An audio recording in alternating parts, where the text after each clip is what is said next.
শুভ নববর্ষ। প্রত্যেককে জানাই পয়লা বৈশাখের প্রচুর প্রচুর প্রচুর শুভেচ্ছা, অভিনন্দন, ছোটদের ভালোবাসা, বড়দের আশীর্বাদ চাই, যাতে তোমরা আমাদেরকে খুব সাপোর্ট করো। দেখো, এই ঠাকুরটা আমরা সেই দিনকে গিয়ে কিনেছিলাম, আর তারপরে আমি পয়লা বৈশাখের দিনকে সকালবেলা গিয়ে উঠতে পারিনি। তুষারবাবু নিজেই গিয়ে সমস্ত পুজো টুজোর ব্যাপারগুলো করে নিয়েছিল।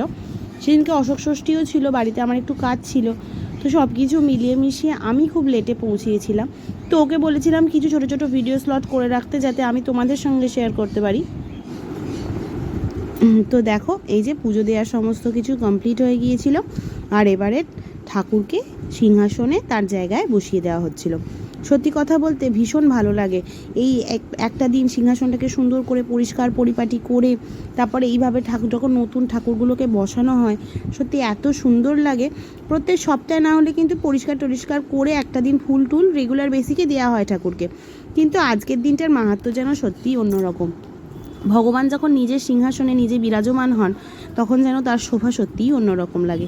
আর আমাদের তুষারবাবু তো ভীষণ রকম ঠাকুর ভক্ত, তো কোনো ব্যাপারই না, সব কিছু সমস্ত কিছু করে ঠাকুরকে প্রণাম টনাম করে নিয়েছিল।